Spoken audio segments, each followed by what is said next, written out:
Assalamualaikum warahmatullahi wabarakatuh.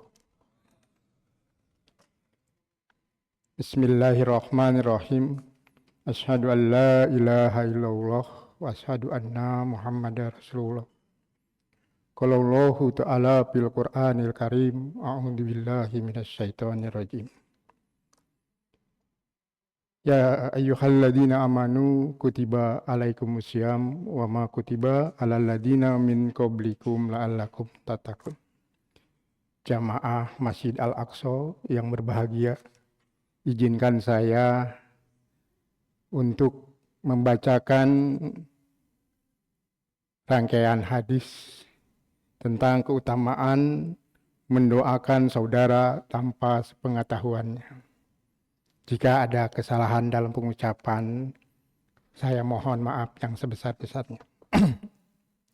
Seorang muslim adalah saudara bagi muslim yang lain. Dia menjaga kehormatannya ketika berada dalam kejauhan, membelanya dengan kebenaran dikala bersama. Tidak membiarkan begitu saja, dan tidak mengecewakannya. Bahkan Islam menganjurkan umatnya untuk berdoa memohon hidayah dan petunjuk bagi sebagian lainnya. Juga mendoakan mereka dari kejauhan agar mendapatkan ampunan, sehingga hati dan lidah mereka selalu disibukkan dengan kebaikan untuk saudara-saudara mereka. Sebab apabila anggota tubuh kita tidak disibukkan dengan berbuat kebaikan, niscaya ia akan mudah terjerambah dalam perangkat ghibah dan namimah, mengadu domba. Sebagaimana firman Allah yang tertuang dalam surat Al-Hasr, walladzina ja'u min abdihim yaquluna rabbana firlana wa li ihwanina walladina sabaquna bil iman. Dan orang-orang yang datang sesudah mereka, Muhajirin dan Ansor, mereka selalu berdoa, ya Rabb kami, ampuni kami dan saudara-saudara kami yang telah beriman lebih dahulu dari kami.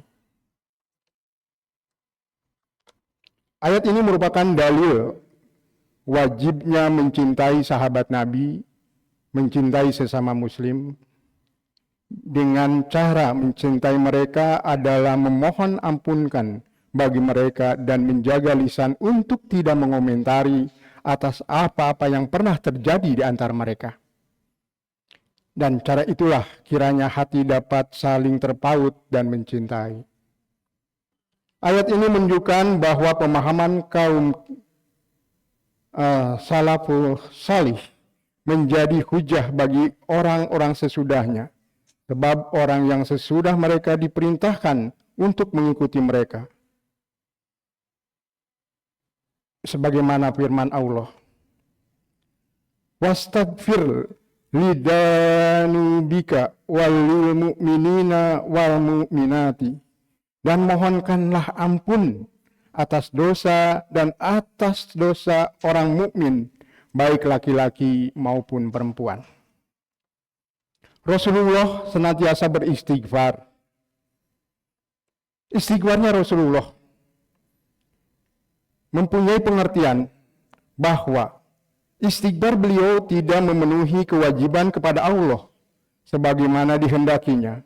Hal ini termasuk ke dalam ketentuan larangan terpedaya oleh melimpahnya amal kebaikan dan imbauan untuk selalu memohon tambahan kemampuan bersyukur.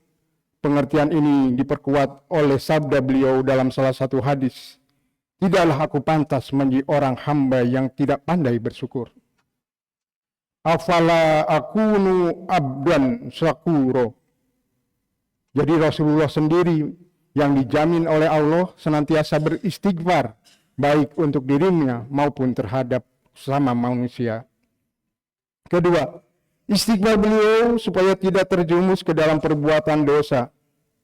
Ini termasuk dalam kaidah larangan merasa aman dari azab Allah. istighfar beliau kepada Allah agar melindungi dari segala dosa. Bahkan Rasulullah sendiri diperintahkan supaya beristighfar untuk orang-orang baik laki-laki maupun perempuan.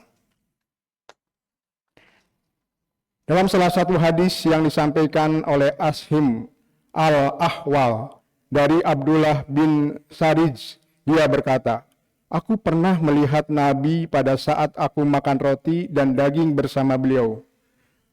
Ashim lalu berkata, "Aku bertanya kepadanya, apakah Rasulullah beristighfar untukmu?"